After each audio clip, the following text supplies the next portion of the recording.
दोस्तों नमस्कार। मैं श्यामनाथ यादव मेटकरवादी।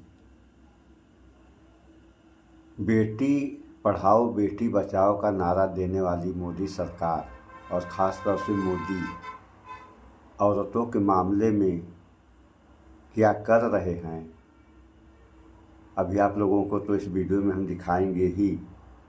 साथ ही साथ जिस देश के राष्ट्रपति ही महिला हों और महिलाओं के ऊपर वो आवाज़ न उठाएं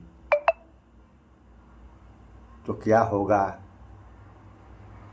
तो पहले थोड़ा सा आप लोग इस वीडियो को देख लें, उसके बाद फिर आगे बात हो। कब तक अपनी जिम्मेदारियों से भागेगी। सिंदूर का असली इम्तिहान तो यही है कि मोदी अपनी जिम्मेदारी निभाए। मगर अब लोग कहने लगे हैं कि जो व्यक्ति जसोदाबेन के सिंदूर की लाज नहीं निभा पाया, जो जवानी में सिंदूर की जिम्मेदारी को उठा नहीं पाया, वो बुढ़ौती में दूसरी महिलाओं की सिंदूर की जिम्मेदारी क्या उठाएगा। चौतरफा चर्चा होने लगी है। एक बार फिर से इनकी पत्नी की चर्चा छिड़ गई है कि अपने हाथों से जसोदाबेन की मांग भरे सिंदूर की लाज नहीं रख पाए और उन्हीं के नक्शे कदम पर भाजपाइयों ने दूसरों के सिंदूर की इज्जत लूट ली है। ताजा मामला कर्नाटक का है। अब मैं पूरी लिस्ट खोलने जा रहा हूँ, गौर से सुनिएगा। कितने सारे मामले भाजपाइयों के खिलाफ हैं, सिंदूर और इज्जत को लेकर, महिलाओं के सम्मान को लेकर। ताजा मामला कर्नाटक का है, जहां भाजपा विधायक मुनिरत्ना पर एक 40 वर्षीय महिला ने आरोप लगाया है। राजराजेश्वरी नगर के भाजपा विधायक मुनिरत्ना और उसके 3 साथियों ने पहले महिला के साथ गैंग बनाकर दुष्कर्म किया, फिर एक जानलेवा वायरस का इंजेक्शन दे दिया और पीड़िता के चेहरे पर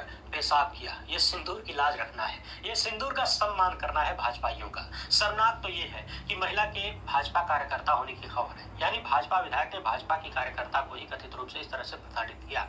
इस मामले में आरएमसी यार्ड पुलिस ने शिकायत दर्ज की है, जिसमें मुनिरत्ना के साथ उसके सहयोगियों वसंता, चन्ना केशवा और कमल को एफआईआर में नामजद किया गया है। घटना 11 जून 2023 को मुनिरत्ना के दफ्तर में हुई। महिला ने कहा कि वसंता और कमल उसे एक एसयूवी में बिठाकर विधायक के दफ्तर ले गए, जहां मुनिरत्ना, वसंता और चन्ना केशवा ने उसे नग्न कर दिया और धमकी दी कि अगर उसने सहयोग नहीं किया तो उसके बेटे को जान से मार देंगे। मुनिरत्ना ने वसंता और चन्ना केशवा को उकसाया, जिन्होंने पीड़िता के साथ दुष्कर्म किया। बाद में विधायक ने उसके चेहरे पर पेशाब किया। आरोप है कि एक अज्ञात व्यक्ति ने कमरे में आकर मुनिरत्ना को एक डिब्बा दिया और फिर विधायक ने कथित तौर पर महिला को अज्ञात इंजेक्शन दिया और धमकी दी कि अगर घटना के बारे में किसी को भी बताया तो परिवार को बर्बाद कर देंगे। महिला के साथ जुल्म की इंतहा तब हुई जब मुनिरत्ना के कहने पर पिन्या और आरएमसी यार्ड पुलिस ने उसे झूठे मामलों में गिरफ्तार किया और जब महिला की रिहाई हुई तो वसंता और कमल उसके घर आए, वादा किया कि विधायक उसके खिलाफ दर्ज सभी मामले दर्ज करवा देंगे। उन्हें एक बार फिर मुनिरत्ना के दफ्तर ले जाया गया। इसी दौरान महिला ने पुलिस को बताया कि वो जनवरी 2024 में अस्पताल में भर्ती थी। तब पता चला कि उन्हें एक वायरस ने जकड़ लिया था। 19 मई 2024 को महिला ने स्वतः जीवन समाप्त करने की कोशिश की तो ये मामला फिर से खुला। द टेलीग्राफ के मुताबिक इस मामले में टीएमसी ने बीजेपी के खिलाफ मोर्चा खोल दिया है। तृणमूल कांग्रेस ने कहा है कि भाजपा को महिलाओं की गरिमा की जरा भी परवाह नहीं है। यौन हिंसा पार्टी की अनौपचारिक नीति है। एक बार फिर से सुनिए, टीएमसी का कहना है कि यौन हिंसा भारतीय जनता पार्टी की अनौपचारिक नीति है। अगर नरेंद्र मोदी के भीतर जरा सा भी पश्चाताप होता तो वे नारी सुरक्षा या नारी शक्ति जैसे शब्दों का उच्चारण करने की हिम्मत नहीं करते और हमेशा की तरह महिला आयोग बहरेपन वाली चुप्पी साधे हुए। टीएमसी ने एक दूसरे ट्वीट में लिखा कि ये पहली बार नहीं है जब किसी भाजपा नेता पर का आरोप लगा है और ये आखिरी भी नहीं होगा, क्योंकि नरेंद्र मोदी अपनी ही पार्टी में पनप रहे शिकारियों के खिलाफ बोलने से परहेज करते हैं, बल्कि उन्हें डिफेंड करते हुए नजर आते हैं। मुनिरत्ना का मामला कर्नाटक का है, मगर इसी हफ्ते गुजरात से एक और भाजपा नेता सिंदूर की रक्षा में शामिल हो गया। बीते सोमवार को सूरत पुलिस ने 23 वर्षीय महिला को नशीला पदार्थ देकर सामूहिक दुष्कर्म करने के आरोप में भाजपा नेता आदित्य उपाध्याय और उसके दोस्त गौरव राजपूत को गिरफ्तार किया। लेकिन ये लिस्ट बहुत लंबी है, क्योंकि बात सिंदूर की होगी तो महिलाओं की सुरक्षा की भी होगी। इसी बीच मध्य प्रदेश के मंदसौर से भाजपा नेता मनोहर धाकड़ का एक अश्लील वीडियो वायरल हो गया। वीडियो में भाजपा नेता दिल्ली मुंबई एक्सप्रेसवे पर एक महिला के साथ आपत्तिजनक स्थिति में नजर आ रहे हैं। वीडियो इतना अश्लील है कि इसे न तो दिखाया जा सकता है न ही बताया जा सकता है। मनोहर धाकड़ मंदसौर के बनी गांव के रहने वाले हैं और उनकी पत्नी वार्ड नंबर 8 से जिला पंचायत सदस्य हैं। वायरल वीडियो 13 मई की रात का बताया जा रहा है, जब धाकड़ एक्सप्रेसवे पर अपनी कार रोकते हैं। उसके बाद एक महिला बिना वस्त्रों के कार से बाहर निकलती है। बाद में धाकड़ अर्धनग्न नग्न हालत में निकलते हैं। दोनों बीच सड़क पर खुलेआम आपत्तिजनक हरकतें करते हुए नजर आते हैं और ये घटना एक्सप्रेसवे पर लगे हाई सिक्योरिटी कैमरे में रिकॉर्ड हो जाती है। ये वही वक्त था जब नरेंद्र मोदी अमेरिका के आगे सिंदूर के बदले सीज फायर का ऐलान कर चुके थे, यानी सरेंडर कर चुके थे। 2025 में ही मध्य प्रदेश के भाजपा नेता अजीत पाल सिंह चौहान पर पार्टी सदस्य के साथ दुष्कर्म और उगाही का आरोप लगा। आरोप था कि चौहान ने पार्टी का टिकट देने के बहाने पीड़िता को ब्लैकमेल किया। 2024 में उत्तराखंड में 3 मामले सामने आए। भागवत बोरा उत्तराखंड के ब्लॉक चीफ थे और सितंबर 2024 में उन पर एक नाबालिग लड़की के साथ दुष्कर्म का आरोप लगा। लड़की बकरियां चरा रही थी जब बोरा ने उसके साथ गलत काम किया। इसी साल भाजपा के वरिष्ठ नेता मुकेश बोरा पर नैनीताल में दुष्कर्म और धमकी देने का आरोप लगा। पीड़िता ने दावा किया कि नौकरी का वादा करके 2021 से उसके साथ कई बार दुष्कर्म किया गया। उत्तराखंड के ही भाजपा अल्पसंख्यक मोर्चा नेता आदित्य राज सैनी पर हरिद्वार में 13 वर्षीय लड़की के साथ दुष्कर्म और हत्या का आरोप लगा। पीड़िता का शव जून 2024 में हाईवे पर मिला था। 2023 में उत्तर प्रदेश के पूर्व भाजपा सांसद और रेसलिंग फेडरेशन ऑफ इंडिया के प्रमुख ब्रजभूषण शरण सिंह पर 6 महिला पहलवानों ने यौन उत्पीड़न, छेड़छाड़, पीछा करने और आपराधिक धमकी देने का आरोप लगाया। आरोप लगाने वाली महिला पहलवानों में ओलंपिक पदक विजेता साक्षी मलिक और विनेश फोगाट भी थी।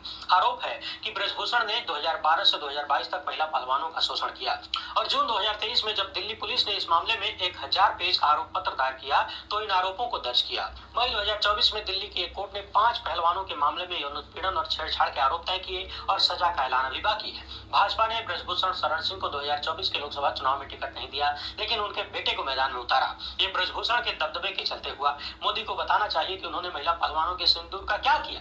2019 में जब राष्ट्रवाद की ज्वाला भड़क रही थी, पूर्व केंद्रीय मंत्री और भाजपा नेता स्वामी चिन्मयानंद पर एक लॉ स्टूडेंट ने दुष्कर्म और यौन उत्पीड़न का आरोप लगाया। सितंबर 2019 में वीडियो सामने आने के बाद चिन्मयानंद की गिरफ्तारी हुई। 2017 में उत्तर प्रदेश के उन्नाव से भाजपा विधायक कुलदीप सिंह सेंगर पर एक नाबालिग लड़की के साथ दुष्कर्म का आरोप लगा। मामला पीड़िता के पिता की हिरासत में मृत्यु और सड़क दुर्घटना से जुड़ा था। जबरदस्त सियासी बवाल मचा। पार्टी ने 2018 में सेंगर को निलंबित किया और 2019 में जनता के दबाव में निष्कासित कर दिया। 2017 में ही मध्य प्रदेश के भाजपा नेता भोजपाल सिंह पर एक दलित महिला के साथ दुष्कर्म का आरोप लगा। आरोप था कि उन्होंने बीपीएल कार्ड बनवाने का वादा किया था। 2017 में ही गुजरात के स्थानीय भाजपा नेता शांतिलाल सोलंकी, गोविंद परुमालानी, अजीत रामवानी और वसंत भानुशाली पर कक्ष में एक 24 वर्षीय महिला के साथ सामूहिक दुष्कर्म का आरोप लगा। मामला फरवरी 2017 में दर्ज हुआ, लेकिन पार्टी ने महिला के सिंदूर की रक्षा की या नहीं, किसी को पता नहीं है। गुजरात के एक और भाजपा नेता जयेश पटेल पर वडोदरा में 22 वर्षीय नर्सिंग छात्रा के साथ दुष्कर्म का आरोप लगा, लेकिन इस केस में भी लिपापोती कर दी गई। पूर्व दिल्ली भाजपा विधायक विजय जौली पर 2017 में एक महिला ने नशीला पदार्थ देकर दुष्कर्म का आरोप लगाया, मगर पार्टी में विजय जौली का कुछ नहीं बिगड़ा। मुंबई के भाजपा कारपोरेटर अनिल भोंसले पर 44 वर्षीय सिंदूरधारी महिला के साथ दुष्कर्म और अप्राकृतिक यौन संबंधों का आरोप लगा। ये मामला जनवरी 2017 का था, मगर मोदी ने कोई एक्शन नहीं लिया। गांधीनगर के स्थानीय भाजपा नेता अशोक मकवाना पर 2016 में एक 13 साल की नाबालिग लड़की के साथ छेड़छाड़ करने का आरोप लगा। नवंबर 2016 में उनकी गिरफ्तारी हुई, लेकिन पार्टी ने कोई कार्रवाई नहीं की। साल 2016 में भाजपा राष्ट्रीय कार्यकारिणी के एससी मोर्चा के सदस्य वेंकटेश मौर्य पर बेंगलुरु में 38 वर्षीय महिला के साथ दुष्कर्म का आरोप लगा, लेकिन पार्टी ने कोई एक्शन नहीं लिया। उत्तराखंड के भाजपा नेता हरक सिंह रावत पर 2016 में 32 वर्षीय महिला के साथ दुष्कर्म और उत्पीड़न का आरोप लगा।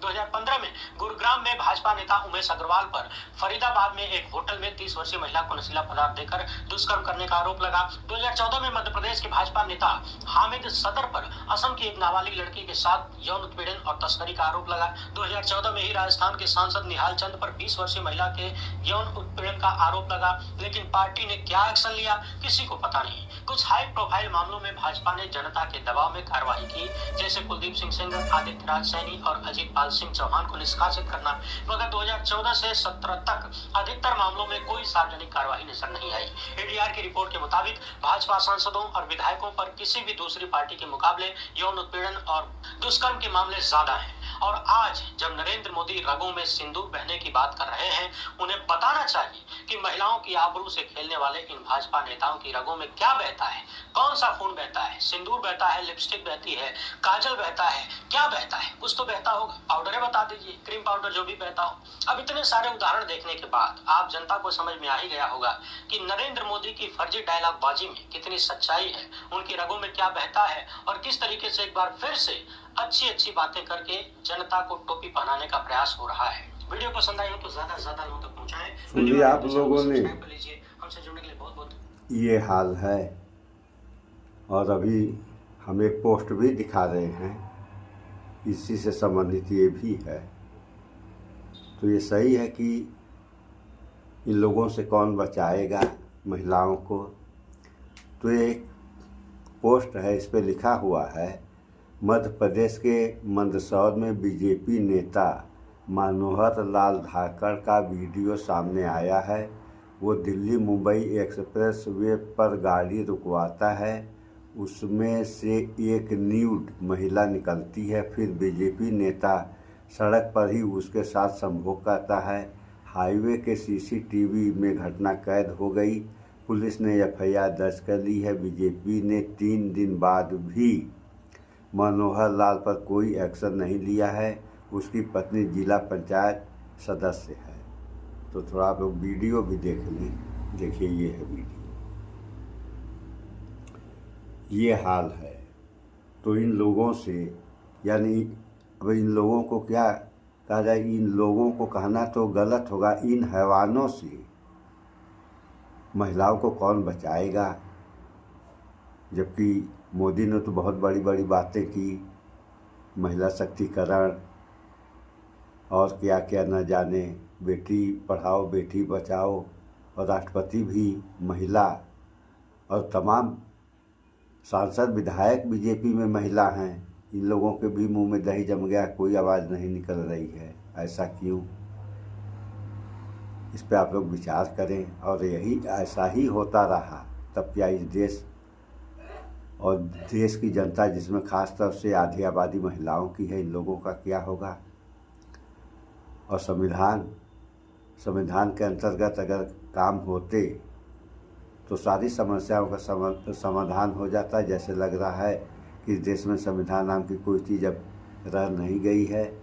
सो इस वीडियो में इतना ही। स्वच्छता अपनाएं, शुद्ध खाएं, स्वस्थ रहें, शिक्षित बने। जय विज्ञान, जय संविधान। नमस्कार।